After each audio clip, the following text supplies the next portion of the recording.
Hi everyone, welcome back to the Hashira Half Hour. What a week. We are excited to jump right in. Today I'm going to be your host. My name is Emily, and I just want to get started. I'm joined as always by Bryan and Hannah. What's up, y'all? Honestly, this episode was pure fire. Honestly, all gas, no brakes, and I don't know how we can go better from here, but I know UFO table is gonna blow my mind, so I'm super hyped to get into this one. Hannah? Hino Kami Kagura! I don't know the last part of that, but hi! Kamado Tanjiro desu. Yoroshiku onegaishimasu. I'm Hannah, but I'm cosplaying Tanjiro today because I'm going to a convention after this, so I'm all over the place, but I'm really happy to be here, and I also don't know where we can go from here, but I think it's going to get better, which is wild. We keep saying that. Every time we're like, oh, that was amazing. I don't know how they're going to do better. And then they always do. They knock it out of the park. So thank you, UFO Table. We're eating good tonight. So let's just jump right in. Episode 5 of the Swordsmith Village Arc. Bright Red Blade. Mm-hmm. Bright Red Blade. And boy, they weren't kidding. So we start off. We are with Muichiro and Kotetsu.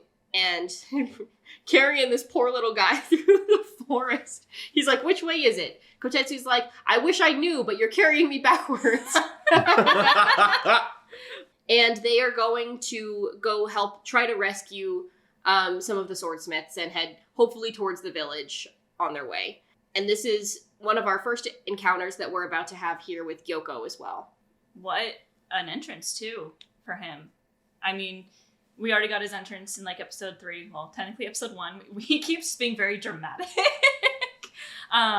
But I love how, like, we're just kind of having this conversation, and then Muichiro just, like, stops, and he's like, wait, he's here. It's like, oh, man. Here we go.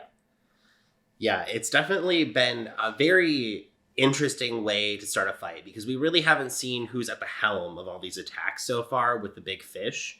So really, now that we're seeing kind of, you know, how Gyoko's style has played out so far, it's all kind of coming together as a puzzle, right? Because now we see that, you know, each of these fish demons have had the vase, and now we finally see, or at least Muichiro is able to connect, like, oh, okay, this is, you know, who is my big bad, and now I have to face them. So he's finally getting to piece together all this information, and he's already seen Upper 4. So he knows, he's the only one who knows actually what's going on at this point, because he's seen both sides of the fight. So really a critical player here. Very interested to see kind of how he goes throughout the rest of this fight, though. Yeah, he's the only one, I think I mentioned this, he's the only one who knows that there's Upper Rank 4 and Upper Rank 5 now. Yeah, that's true.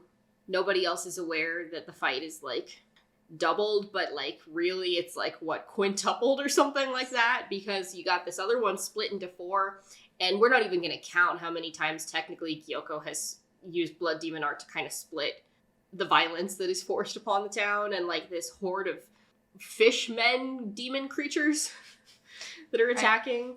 So quite an entrance, but we're going to come back to Muichiro here in a minute, because we also had a big reveal at the end of the last episode with Mitsuri coming on in, and that's where we pan back to now, because the fish are overtaking the village, and somebody needs to take them out, right? God, they did her so much justice. I was in shivers watching her the entire time. She barely broke a sweat. Like, she did a flick of the wrist, quite literally, and had fish on the ground disintegrating. It was such an amazing sight to see, and I was so happy that she got some really cool moments in there. Honestly, I have too many feelings to put into words right now, so I'm gonna pass to Hannah before I break out. I mean, sitting next to Bryan while he watches Mitsuri get, like, animated fighting for the first time is such, like, an honor and just, like, a great, like, experience, because the joy that came out of Bryan just made me so happy, because this is, like, his moment. I get my moments every episode, right? Like, my favorite character is the main character. Like, he's always fighting, but finally getting this reveal and just watching her, like, literally just run into the town and not even stop. She's just whipping her sword around. We're getting to see the whip for the first time, taking out these demons left and right, and doesn't stop. She just keeps running to go for the village chief. And is saving all these people after we unfortunately did lose a few. Those fish were pretty tough, but more like piranhas. Yeah. Yeah. But she was not breaking a sweat, and I love how all the swordsmiths are like, another Hashira is here. She's so strong. She's so fast. Oh, I forgot because she's so cute. And she's like not even breaking a sweat. Yeah. She's not even stopping. She just is like, she knows that she took them out. She doesn't need to look back. She's like, they're done. And I got literally bigger fish to fry. No. And she, you know, they're like calling after her and like asking like, hey, please go help the chief. The chief is like the most talented swordsmith in the village. And so we do see him, and he's in the clutches of like probably the biggest blood demon artfish that is there so far, amongst a couple others. It has a few arms, but like the chief is there, and one of the swordsmiths is kind of coming to and is trying to help the chief. And there's already like, there's dead demon slayers in the room. There's like slaughter all over. And then she makes her entrance, and it's pretty badass to get to see her step in and save the day. Yeah, I want to let Bryan talk a little bit more about that, but I want to call out the soundtrack because I always love to call it the soundtrack. And this season, my expectations were very high, and they are surpassing it in every episode. And her theme is so perfect for her, so fun, but also like it's your Demon Slayer theme, it's a Hashira, and it just fits so well with the theme and the reveal of love breathing. And her just coming in to save the day was such a phenomenal moment. I was just like, oh my gosh. Honestly, love breathing was so amazing. I literally was losing my marbles watching this happen. Like, first off, the way that she was spinning and twirling, like she was serving during that entire scene. She was literally like so flexible, so agile, and so like able to control her body. It was so crazy to watch because it's so different from every other style we've seen.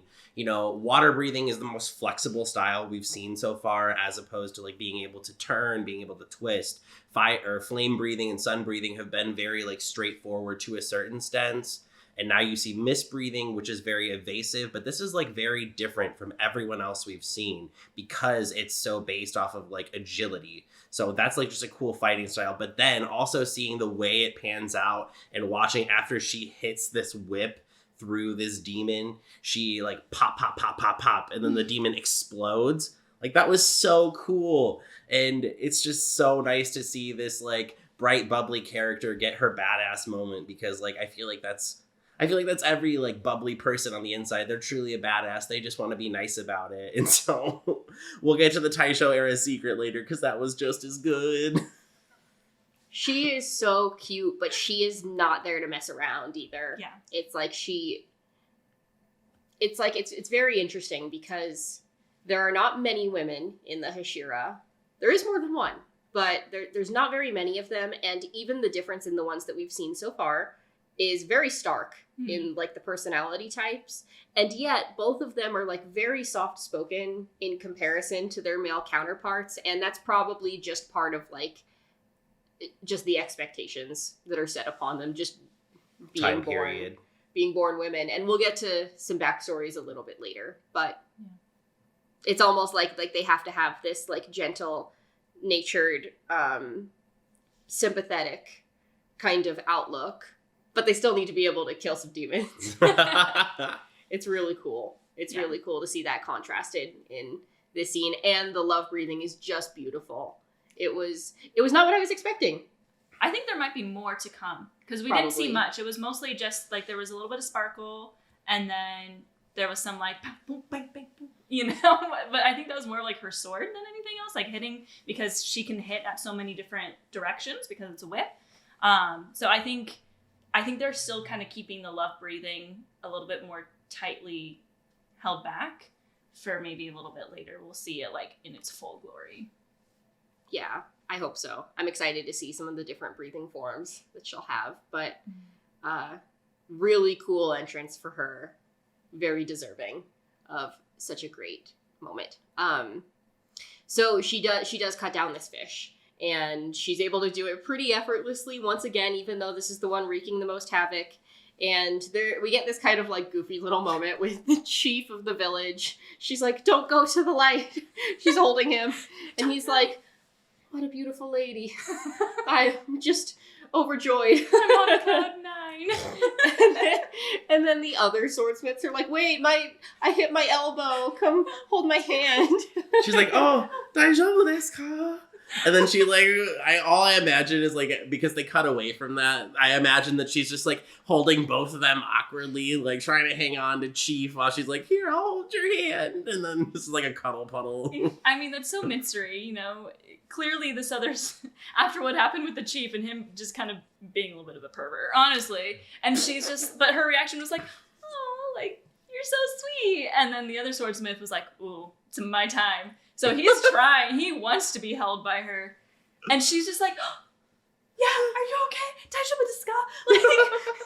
Like, you know that she probably was like, oh, come here. Like, no idea that these guys are, you know. Simps. Am I allowed to say that, or are we going to get banned? We better not be. I'm pretty sure I've nice used that from word Missouri, so it's fine. Oh my gosh. Well, she's tending to them, and it seems like they're probably going to pull through all right, save for the ones that were already smeared on the floor. But the chief is going to be okay, I think. We'll come back to Mitsuri soon, but in the meantime, we cut because there is a really cool transition here, actually, with like orange and like red mist kind of floating across the screen. And we see that that's Tanjiro. We hear his voice over it, and he's like, what is that smell? And then it's how he comes to again, relying on the old sniffer once again, but he wakes up, and Nezuko is like carting him away from the middle of this massive fight. The last that we saw them, they were getting thrown down like several floors, like WWE style. Like, they were getting rocked. And that's where we left them. So he's just now waking up, and Nezuko's hauling him away. Well, she probably woke up pretty fast, because fairly certain the demon was about to, like, deal the final blow, like, throw enough wind at them that, like, they would have just been crushed and, like, destroyed. But I love that she, like, Nezuko is really shining in this. You know, I feel like usually this part in the season, like, she's still in the box, and, like, she'll come at some point, but, you know, she's kind of being protected by Tanjiro, and he's, like, keeping her out of the fight. But because of the way this fight started was so different, like, she is in the throes of battle and already just being so helpful and so important to this fight. I just really love to see that continued development for her. And yeah, I mean, if she hadn't woken up as fast as she did, they would both, well, she probably would have been fine. He would not. Yeah, and I think, you know, at this point, they've kind of got it down, right? You know, they say third time's the charm, right? This is the, well, I guess it's not the third time that they've, like, worked in tandem. It's the fourth. But really, now they're fully into it, because they've really been able to pass the torch to each other very fluidly, right? Like, you know, Tanjiro is, like, barely waking up, and, you know, he's on Nezuko's shoulder, and then they immediately reverse positions, and then Tanjiro's carrying Nezuko. So, like, they're just going back and forth, making sure that at least one of them is conscious to keep the fight going, so that way they can stay alive. Because if at least one of them's alive, you know, Nezuko can regenerate, hopefully, or Tanjiro can, you know, maybe breathe his way out of things. But, you know, that's... Recovery breathing. I mean, essentially, recovery breathing. That's what he did against Daki, so it's close enough. But this is really cool because, you know, now I feel we don't have just one protagonist at this point, right? Like, Nezuko is really coming to step in as her own protagonist with her own goals in mind. Of course, right, she wants to help Tanjiro stay alive, but also, like, her goal is to be just as strong of a fighter as her brother, I feel, at this point. I think that's definitely a big theme in this episode is, like, growth and leveling up, for sure. But Nezuko has definitely leveled up, and we talked about this a little bit in last week's episode, but, like, not only is she, like you said, Bryan, she's, like, really continuing to gain her own agency here and become more of an active part of the fight than, like, something that passively happens than what we've seen in the past. She's also built up a lot of resistance, too, because there's humans all around her in all sorts of, like, varying states of injury. And for a demon, that's got to be so tempting to want to be able to eat. She hasn't eaten in literal years. Yeah. And you can tell, though, that is, like, the farthest thing from her mind in this moment. She's just concerned about protecting her brother and trying to join the fight and we're not seeing that temptation the same way, I think. So that speaks to her inner strength and her leveling up and her improved fighting ability. Yeah, I mean, I think I touched on it when we were talking about episode 3 when Tanjiro was like, don't transform, you'll go full demon. But she clearly has found a way to, like, control it. And I love that she's getting that agency back. Like, her story really is about, like, having her humanity taken away from her in such, like, an awful and traumatic way. And she's slowly, like, gaining it back while still remaining a demon. And I think each arc, in one way or another, has helped her get there. Even though, like, the last arc was tough because she kind of lost herself for a while and almost ate humans. But I think that was needed because now she's understood, like, how she can handle that form. And she's figured out that she's super strong in it, but she clearly can control, like, that desire to eat humans. Because, yeah, like, where they are, there's not really any other than, like, last episode when Genya was right there bleeding out. So she was not acting at all like she wanted to eat him, like, not even trying to fight it. So she's definitely getting somewhere. But also, to piggyback off of what Bryan said, to see their Tanjiro and Nezuko's roles reverse so quickly. Like, she's the one carrying Tanjiro out. He's still unconscious. He wakes up. They get hit with lightning. She goes out. He wakes up faster. Now he's carrying her out.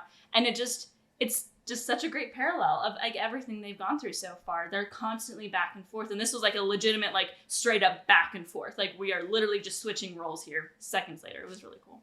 It was really, really nice. And they're not done yet. They need a moment to get away and try to recover, but they're being actively pursued still by all these different, like, split forms of Hatengu. So they've got to get out of there. The guy with the leaf is pursuing them most quickly. And obviously that did not go well for them at the end of the last episode. That's how we ended up where we are. Yeah. So they need to, like, formulate a plan. So Tanjiro is trying to think about how can he try to land a blow on each of them. And obviously the house is just getting, like, torn to shreds that they're into. So they need to figure that out. More to come on that in a moment. But then I believe we cut back to Muichiro and Kotetsu and Gyoko. And this scene with Gyoko definitely takes a turn for dark pretty quickly. Gyoko, we learn, this is, like, I think the first formal introduction that we've had beyond the Infinity Castle. And definitely with any of the human characters. So Muichiro is aware that this is an upper rank demon. And he doesn't take too long before he does formally introduce himself and what he's interested in. And he's somewhat of an artist. If you can call it, I guess this would truly be blood demon art. Art is in the eye of the beholder. He's beholden something, for sure. He has an affinity for vases, but he has an affinity also for what comes out of those vases, or what is inside that matters. And so we see very shortly after his appearance this, like, grotesque configuration of the corpses, essentially, of a lot of the swordsmiths. There's, I think, 4 of them in just this one art piece that he's showing.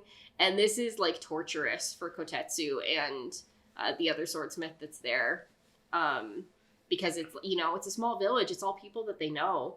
This is maybe one of the most cruel displays I think that we've seen that was just cruel for truly no reason at all. There's no consumption happening here. He talks about their bodies as ruined. He describes the hands and the blisters on the hands from welding the swords as ruined. So he just made this for fun, just for the consumption of art. What do you think about that?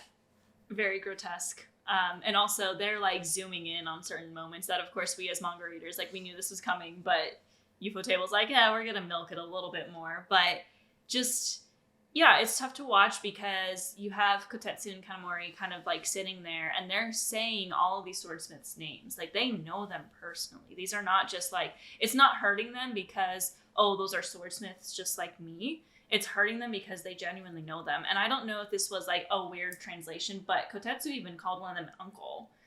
So I don't know if that necessarily means that it was actually his uncle. I'll have to go back and listen to what he said again to see if, like, it actually meant uncle or if it meant, like someone more respectful. Yeah.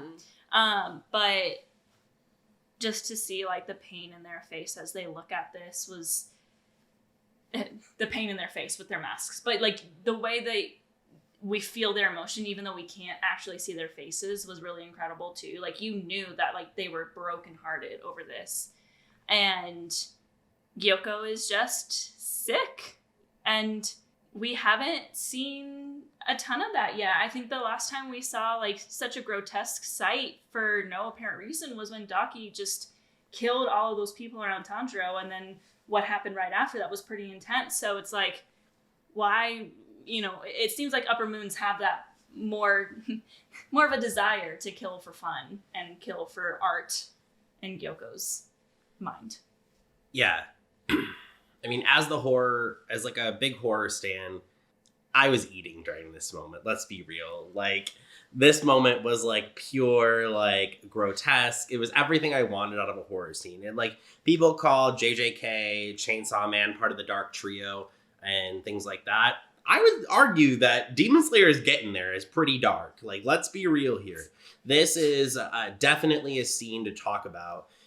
First off, kind of reminds me of a character from Naruto. He's in the Akatsuki. He's blonde. If you know about him, art's an explosion. But it's very similar because this concept of destruction for art, or this concept of humanity's sacrificing for this, form of creation, it's really interesting to see because you get this perspective that there's a, superiority complex with the demon versus these humans they're using for fun. And it really tackles kind of, the arrogance of demons. And even though that they're, doing these really grotesque things to humans, they aren't, impervious to the demon slayers. We've seen that before. The upper moons can be taken down. So it really speaks to how, to a certain extent, the demons themselves are not aware of their own weaknesses. So I think it's very interesting that, they're very, haughty, if you will, with their actions, but their arrogance can be their downfall. I like all of that a lot, Bryan, and I think that something that'll be interesting as we continue to meet or learn a little bit more about each of these upper rank demons is we know that the closer they get to the number one spot, the less of their humanity that they retain. Each of them, I think, has an important lesson to teach us as well about humanity, interestingly enough, because they're demons. But there are some really interesting statements that I think are being made. And I had forgotten a little bit about Gyoko until we were watching this scene. And it's like, there are these arguments about like, does art have to be ethical?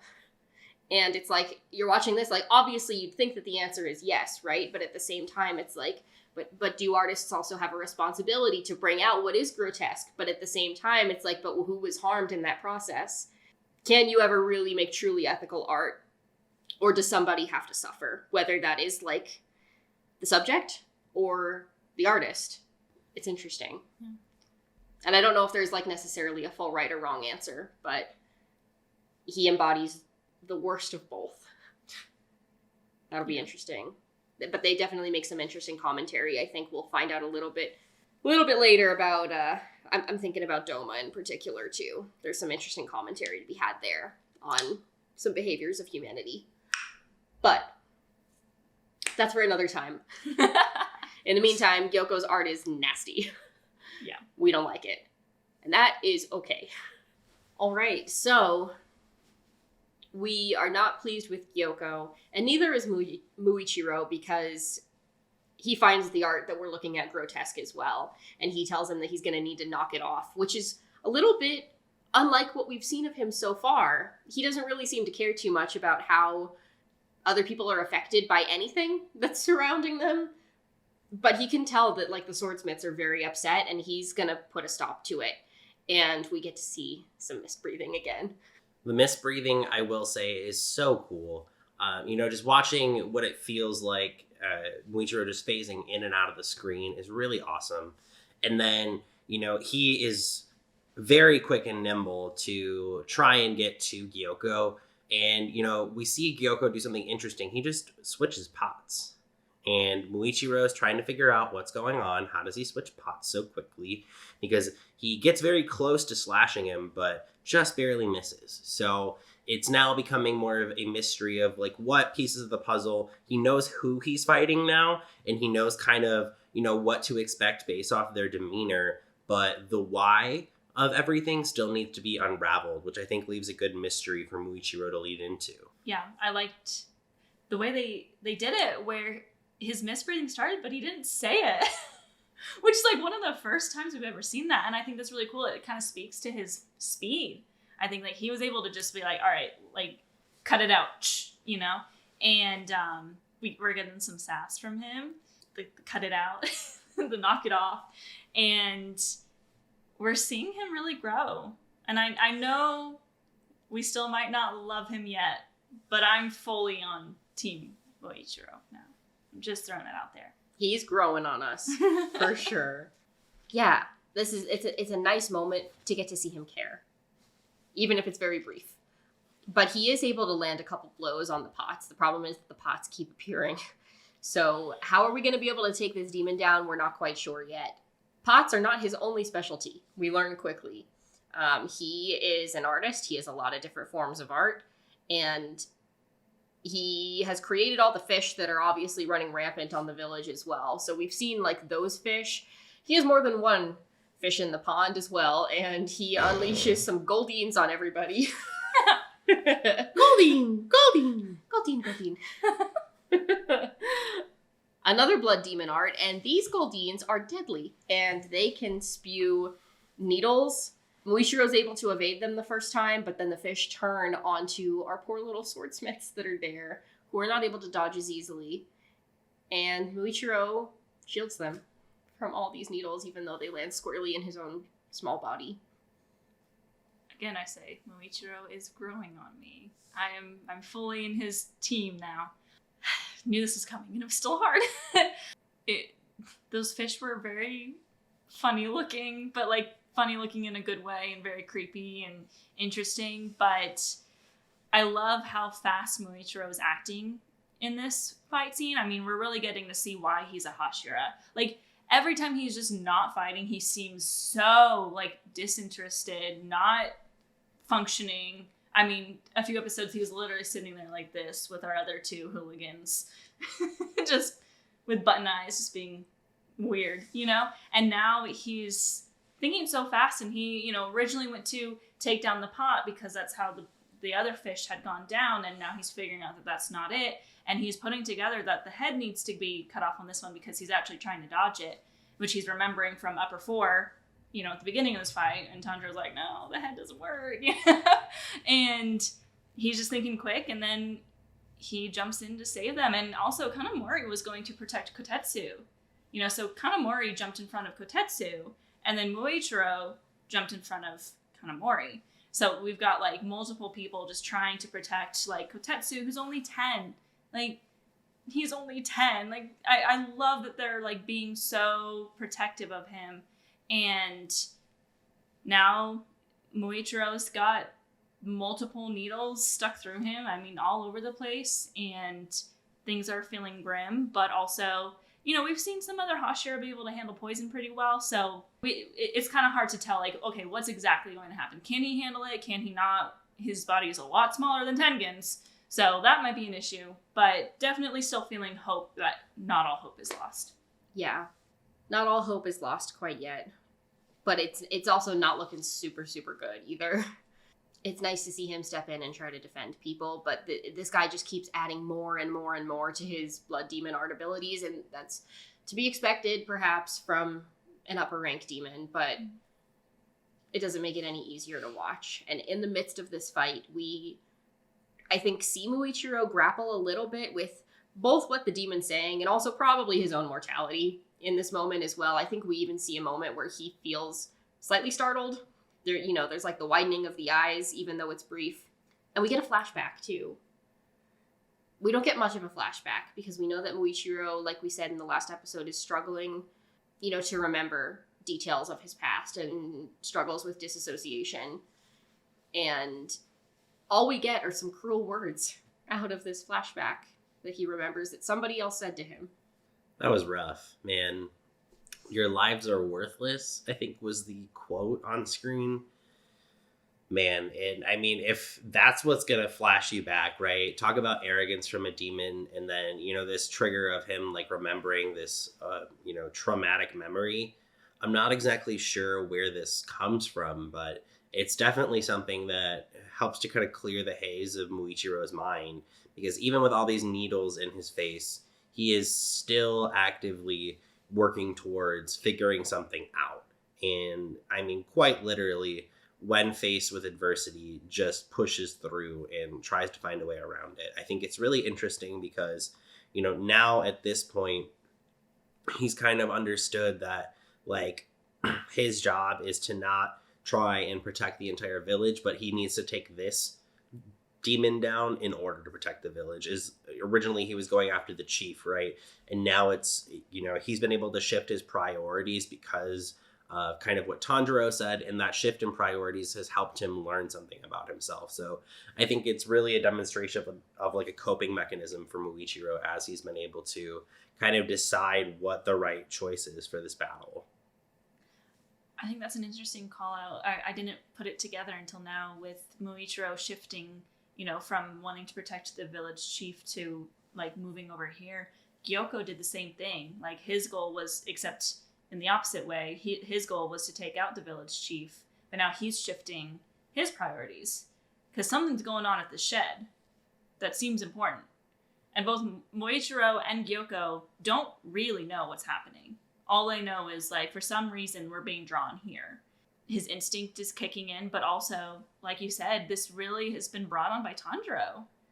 And not to, like, call out my boy a little early, because he's going to get his moment to shine here in a minute, but even at the very beginning, you know, Kanamori was like, Tanjiro said to say, you know, to hold on to this sword for you or whatever, and he was just like, Tanjiro said that? And you can tell, like, the words that Tanjiro said just for the brief moment is really, like, resonating with him, and it's causing him to have these moments. But also the second flashback really was because Gyoko said, like, your life is worthless, and he was reminded of a person saying that to him in his past. And we also saw him, like, sitting as a kid in this hot summer day, not much yet, but that mist is starting to clear, and I can't wait to see more. It's gonna be so good. The mist is clearing, but it's also coming because he is slashing around. So beautiful job with the mist breathing once again. It definitely surpassed my expectations, but we'll have to come back to Muichiro and Kotetsu soon because now we have to pan back to Tanjiro and Nezuko. And, you know, we are trapped in the rubble. This is looking a whole lot like the end of Entertainment District again. A little bit less fire so far, but the dust is literally settling, which is providing them momentarily some cover from all the split forms of Hatengu. And Nezuko is trapped, like Aaron's mom, under the rubble. Okay, I'm glad to know I'm not the only person that thought of that. Rip ith. But she's under there, and I don't know what the initial train of thought was. I'd have to go look at it again. I don't think he was trying to pull her from it necessarily, but she's grabbing his sword, and, you know, clearly, like, it's cutting and digging into her hands. He's begging her to stop, and she will not let go of this sword. And we see the split forms of Hatengu walking around looking for them, and so they have to be quiet, and they have to formulate their battle strategy from here. Well, yeah, they have to formulate a battle strategy, but Nezuko still can't talk. So yeah. Tanjiro, like, as much as he's trying, he doesn't understand what she's trying to do. At first, I think, you know, she grabbed the sword and he thought that meant, like, she was grabbing onto it so he could pull her out. But then she, like, won't let go, and he's like, I'll move the rubble for you. Like, I'll get you out. Like, you're cutting your finger. Stop. But she, like you said, she just won't let go. So this can be, like, a challenge for them. Like, they work really well together, but the fact that she can't say anything can still make it hard to, like, understand what's going on. And of course, he's the protective big brother. He doesn't want to see her in pain. So he's, like, actually getting, like, super, super, like, anxious because they're looking around for them. He's trying to be quiet, but Tanjiro is not very good at being quiet. Let's be real. And he's our favorite passionate boy. But so he's like, stop, like, I'll get you out. But he doesn't know what to do. And of course he's going like, think. But he's also trying to protect Nezuko. And, it's very chaotic, but we're about to see some pretty spectacular stuff. Also, Muichiro got stuck in a vase of water. Oh, yes. So that's not good. Yeah, we left that out. That's another vase. We're coming back to the vases. Yoko's got a style. He is stuck in a literal vase of water, made entirely and consisting of water. And he is not a water breather. He is a mist breather. So maybe more to come on that, but right now things are not looking so good for him. I forget. Because I remember in one of the episodes they talk about the styles of breathing and the branches of them. Is mist breathing a branch of wind or water breathing? I believe wind. Okay. Because we see that it kind of looks like water breathing coming out of the vase that Gyoko uses to encapture Muichiro. So just a thought, he could have maybe tapped into a different side of his breathing to figure it out. Probably not, though. Coming back to Nezuko and Tanjiro in the rubble. I think this is kind of like that situation where someone's trying to tell you something and you're like so caught on your own plan that you can't figure out that someone else is trying to do something. And then you're just like, oh, finally you got it. And so this was Tanjiro's moment. Like, he did not get that Nezuko was lining up for kind of what happened in season 1, where she used Hinokami against Rui, and then he was able to kind of work together through it. But finally, they figure it out, and blood-covered swords, scary things. Scary things are coming. It is going to be crazy. We're going to jump into it, but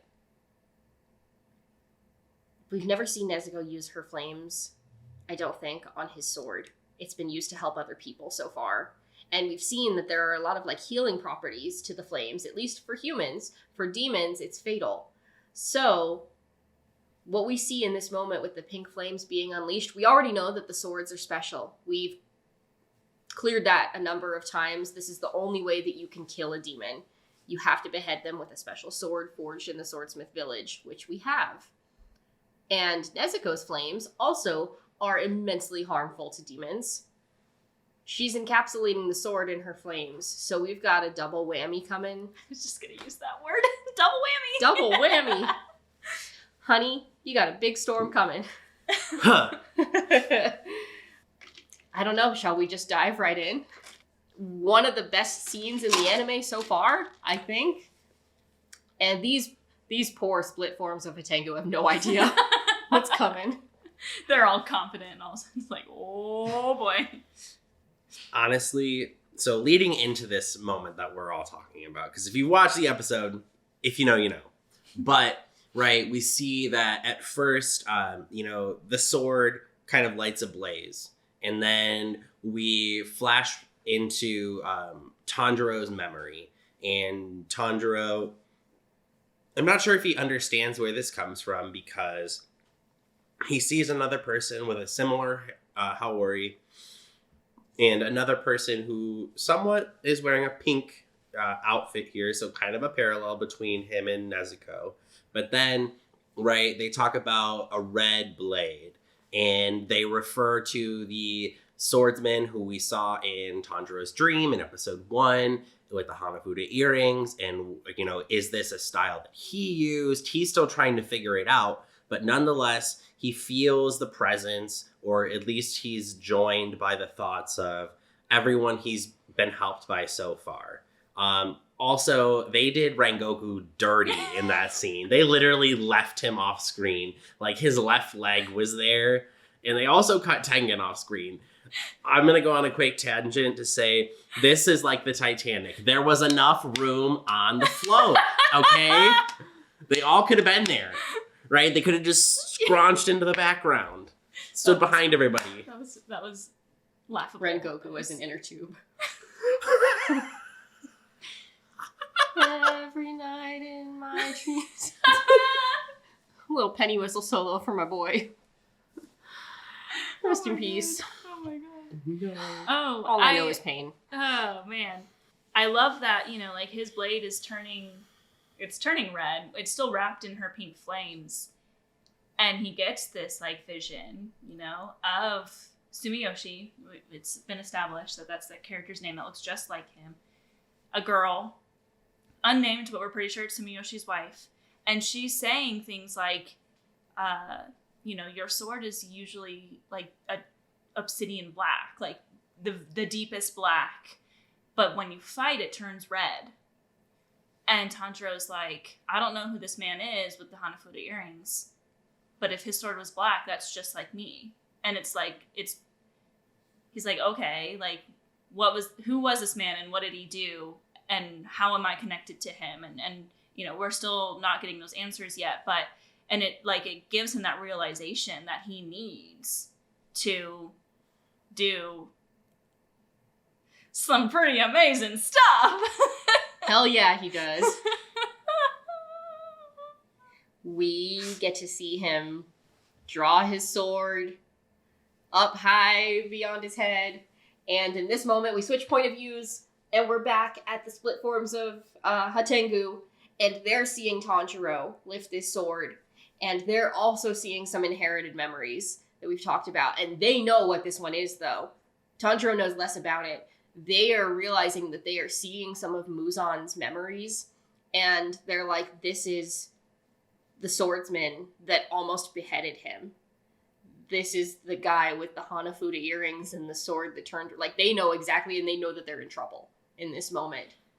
And in this moment, we also get to see Tanjiro kind of, like, overlaps with the unnamed swordsman in the background, and we get to see them, like, transition and see the confusion from the point of view of the demons, and we get to see his mark come out, too. And it's so good. Bro, literally, the way that they switched between... Because at this point, right, they're seeing pure red. Like, they're seeing danger. They're seeing pure...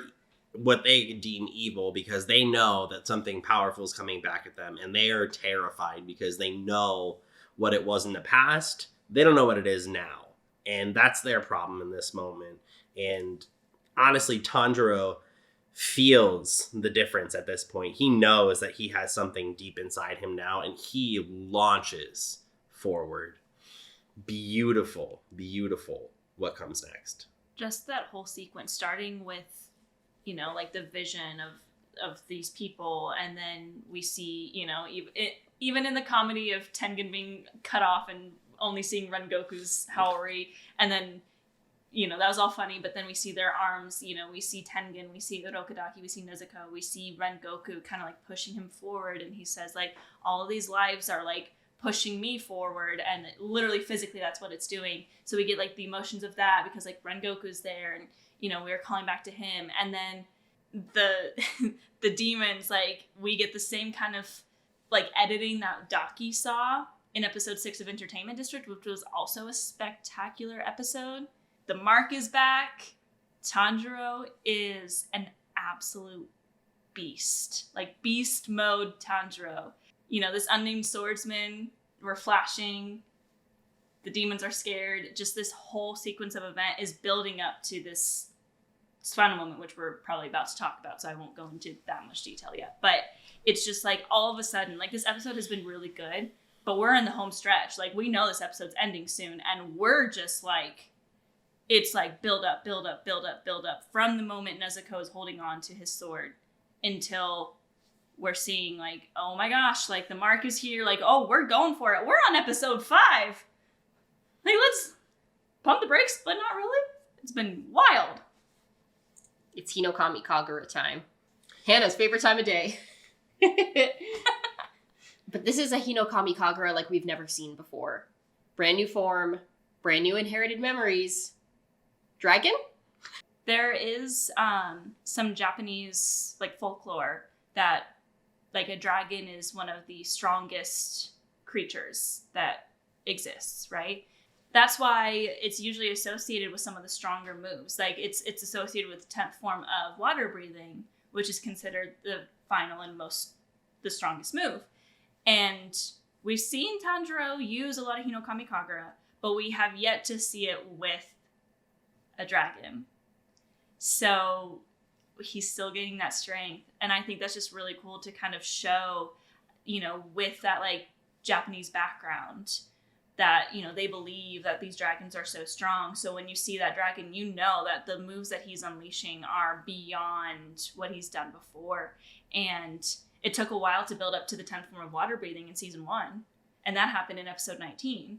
And it's taken a while to build up to this moment. And now we're seeing him use possibly the strongest form of Hinokami Kagura. It might be like the end or whatever. We don't know yet. So it's absolutely beautiful and top 5 episodes. I heard rumors that it was going to be like top 5 episodes as far as like animation goes. And it did not disappoint at all. And shout out to Hanai-san. The Hinokami Kagura, like, being, like, with his chest. Like, there was a grunt in it. I was like, all right, I'm gone. I think at some point during that sequence, we all stopped breathing. Like, it was just so good. And Hannah, correct me if I'm wrong on this, but I believe that the dragon is believed to be the strongest because they originate from koi fish and they have to swim up a waterfall. Once they swim up the waterfall, that's when they transform into a dragon. So it's that constant fight against the opposition or opposing forces that creates that strength, which is really interesting for Tanjiro's entire story to kind of culminate in this moment, because really since 5 minutes into Demon Slayer, he's had these tragic things happen to him, whether it be, his entire family being slaughtered or his friends being in shambles, and he has to pick up kind of where he can to make sure that they stay alive. So very interesting on that piece. Then, this beautiful animation, this pink and red and orange, all these colors coming together. I know Hannah just made the Avatar Dragon Dance reference, but I'm going to go for it again. Those flames were just so beautiful. And I think it was really a true culmination of both of our protagonists, like we mentioned, because now he's carrying on some of Nezuko's will. This was Nezuko's idea to make this blade red. He did not have that. He had a concept of it once she kind of ignited his spark. But like we've talked about before, he is a child of spark. He is a child of prodigy with his original, reception of his sword being a child of flame. So they really are shining in their own light with this moment because they're able to work together so well, but also demonstrate the true strength that they've developed from episode 1. And they've developed a lot of strength. Tom decided he wants to watch it again from the beginning, so we are, and we just passed final selection. But just for context, just to go bring it back to the beginning and to remember the amount of strength that has been developed, for context, to even be sent to final selection, Tanjiro sliced that boulder. Think about the size of that thing and the strength that it took to do that, and this is where we are now. It's like otherworldly, the strength that we have at this point. And it's going to keep getting stronger. And now we also have, like you said, Nezuko's added strength into the mix. And the last time that we saw even anything close to this, I think, was the fight with Rui. Otherwise, she's mostly used the flames to be able to heal other people or to like wake them up on the Mugen train. Yeah, they haven't really...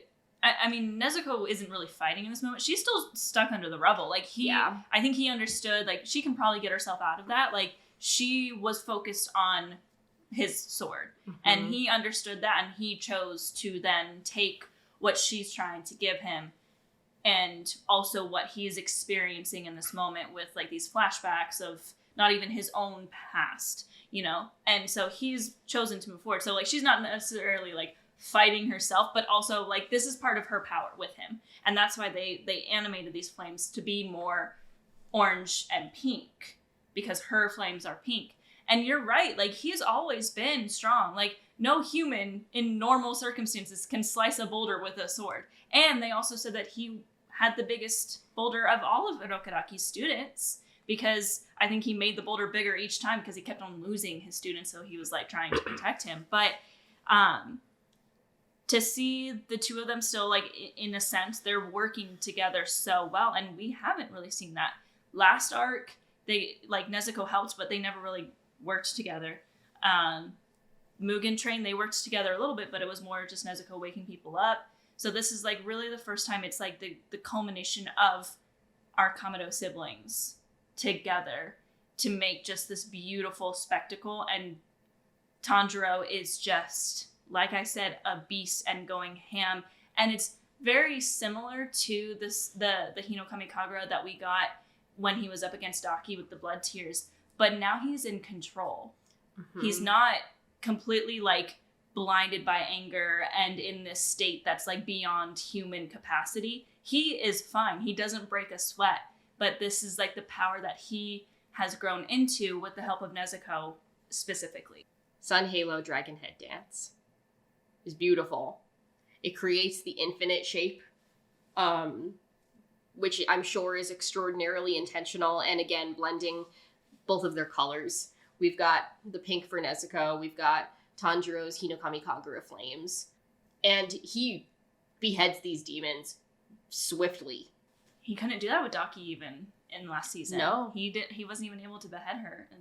No, and he reflects on, and Yutaro too, he's like, oh, and this is like slightly after he uses the breathing form, but he does reflect on not being able to easily decapitate, but like tapping into that same feeling in his chest and physically the fiery feeling like he is like burning up.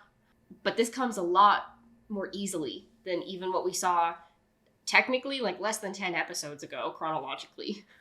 Didn't realize it was that close. Quick turnaround for our boy, nonetheless.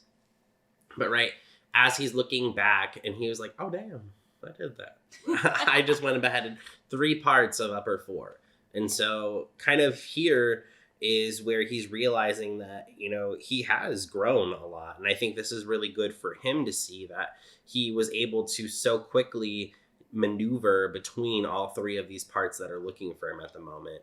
And I think we'll go into the next moment shortly, but realizing that Tanjiro can very much so stand his own ground at this point. You know, he was talking about in his vision all these other times these other people have come to help him, whether it was Tengen in the entertainment district, whether it was, you know, Rengoku on the Mugen train saving him from Akaza. A lot of different moments he's been supported by others. And so this is one of his truly first moments where he's going solo at a battle and really taking charge. He's, you know, not critically injured at this point. I mean, he's still, you know, recovering from entertainment district because he was only here for about maybe a couple days or so. And so this is all very, very like fresh and very like out the gate for him. It is, but he keeps getting better. And like Hannah said, he's not breaking a sweat this time. This time, this kind of move in entertainment district would have left him really struggling afterwards. He already was in a coma for several months after that fight, between getting battered by the demons, which I would argue that he's already been battered a good amount in this fight too. And then also like the recoil effect of the breathing style. It's like his body wasn't quite ready for it yet. This time he is. And he's able to behead many of them at the same time, look over his shoulder and be totally fine.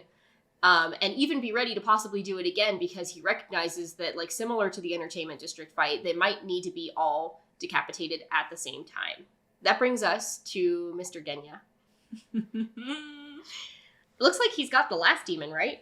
I mean, he's holding on to the head. And then Tanjiro's like, oh, did we behead them at the same time? Like, does that mean, like, he's like, did we do it? Did we do it? I mean, we're on episode 5, so. But, Genya. Something's a little different about him. Get a haircut? Bro, literally, okay, listen, you know, when you have a mental breakdown, they say you dye your hair. And I was like, oh my God, Genya, same, girl.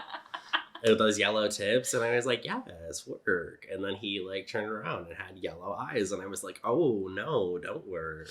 Don't like that. Not very pleasant to see, especially from Tanjiro, who's held his teeth, who has been ever so kind to this soul, to now see the state he is in. He's a little baffled. Honestly, as a manga reader, I was baffled because the way that they did him, just justice. But a very interesting cliffhanger to leave off on, for sure. Absolutely. And I think even the last lines that we get from Tanjiro are kind of key here, because he goes, it's almost as if, or it's almost like, what is it almost like? He's just like, why does he look like that? Like, what? Like, Reminds me of somebody else that we've seen, or that Tanjiro has seen a long time ago. Somebody that he knew very well, looking a little bit different than usual. And that's where we cut the episode. More to come, perhaps. Shrug. I don't know. But what an amazing episode this week. Any final thoughts before we transition to our favorite moments? Which will probably be collectively a favorite moment. I'm really happy that Genya had the dipped green hair, like it is on the cover of one of the manga volumes. I think a lot of people were hoping for that, and we got it. And it's along with some other things that are going on, you know. We zoomed in on the fangs and the drool. So what's going on? We don't know. Tanjiro's very confused, but that's where we're leaving it. So we can't really speak on it much yet, because we got to tune in and find out. Finger guns. All right, then. Favorite moments.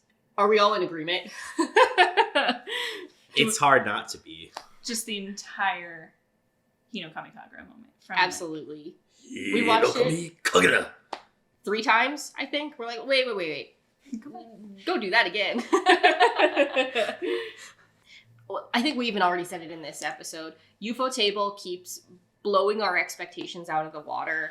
We went and we were like very privileged to be able to go see the Swordsmith Village at the Los Angeles premiere, and getting to see it on the big screen is something really special. But in particular, the Infinity Castle moment knocked our socks off with the animation, and we keep asking, how will it get better from here? And we asked the same thing with the Entertainment District fight, and before that we asked the same thing with Mugen Train, and before that we asked the same thing with the first Hinokami Kagura, and it keeps progressing, and that is such an exciting prospect for fans, because this moment once again knocked everything before it, I think, almost out of the water. Yeah. And it keeps building upon itself, and that sets a really, really exciting precedent for everything that's going to keep coming. Yeah, well, I think it's partially because, like, there's a lot of stuff going on here. Like, the animation is taking a step up, but also, like, Tanjiro's taking a step up. Like, it's more powerful. Like, he's fully in control. We're also seeing his flames have more pink in them because of Nezuko's help in this situation as well. So, like, there's these added little tidbits that just make it even better than before. But I agree. I go back to layered memories of last season, and of course Never Give Up as well. Like, both those episodes are kind of seen as the two big, like, whoa, animation moments. I'm like, that was honestly kind of better. Like, I was holding my breath for that. Like, I don't think I breathed, because I was just like, oh my gosh. And the specific thing that I want to call it that we didn't talk about is, I said it earlier in the episode, but I like to call it the soundtrack. And the Hinokami Kagura has its own theme for Tanjiro, and just the way they styled it and the way they added it into this moment with, like, the Demon Slayer theme in general was just so satisfying to go along with the rest of the beauty of this scene. You got the soundtrack, you've got the animation, and to top it all off, you got Hanai-san just being an absolute badass with some voice acting here, and you have a 10 out of 10 scene. Yeah, honestly, the zoom out when you see the entire dragon is just so beautiful. It's so cool to watch the way that each individual beheading felt like a continuous slice. And I mean, when they said slice of life, they meant it.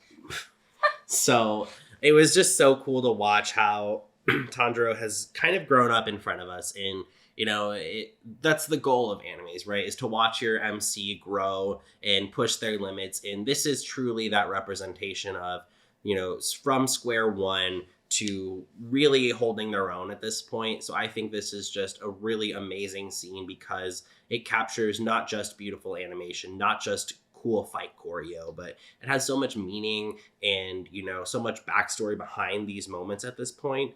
It's a very powerful moment. But I want to shout out again, second favorite moment, because I have to bring up Mitsuri again. We saw this coming, folks. I will say it reminds me, she gives me a little bit of a Catwoman vibe because of the whip, right? But she's a lot more playful, a lot more fun. I'm so happy that Mitsuri got the moment she did on screen because she deserves it so much. Like, to think, like, we know the Hashira are a new level, right? We understand that. But for someone to just keep walking like nothing's wrong. Like, she was like, all right, I see 4 demons. Pa, pa, pa, pa, pa. And then she was done. She was like, all right, cool, on to the next one. Like, she didn't even flinch. She knew that they were gone. And I'm pretty sure Hannah said that earlier, but I'm going to say it again. She knew. She didn't have to look back at it. She knew what was coming. She was like, I got that. No problem. And then she found the big one. She was like, all right, cut you up. I'll make some sushi now. Like, seriously, like, it was just crazy to watch her just walk in, take over the fight, and be like, all right, cool, what's the next thing we got to do? Just such girl power, gatekeep, gaslight, girl boss. I don't know. I think you did it right. Good job. Okay, cool. There was a team at one of our panels that we ran who was that, and I could not pronounce their name right to save their lives. So, Girl boss. gatekeep. Gaslight. Gaslight. Gaslight. Gatekeep girl. Gate light. Keep boss. Gaslight, gatekeep, girl boss, I think. Favorite moments abound, but I think that, again, we've got Mitsuri. I know we were lucky to have Jenna here for a minute with us. I think that Muichiro might have been a bittersweet favorite moment in that regard. And of course, crowd favorite has got to be Tanjiro. So, incredible episode. I cannot wait to see what's coming next. I think that's all the time that we have for today, though. We probably are already well over. So thank you again for coming with us on this journey.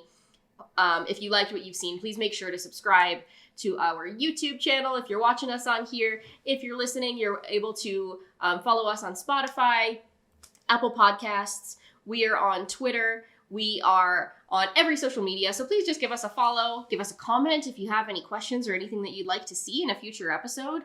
And we will see you same time, same place next week. Umai. Umai. Umai. And one more thing. 全集中水の呼吸一の型水面切り On today's episode of the Hashira Half Hour, Hanai-san did appear. In the form of electronic recording. Thank you.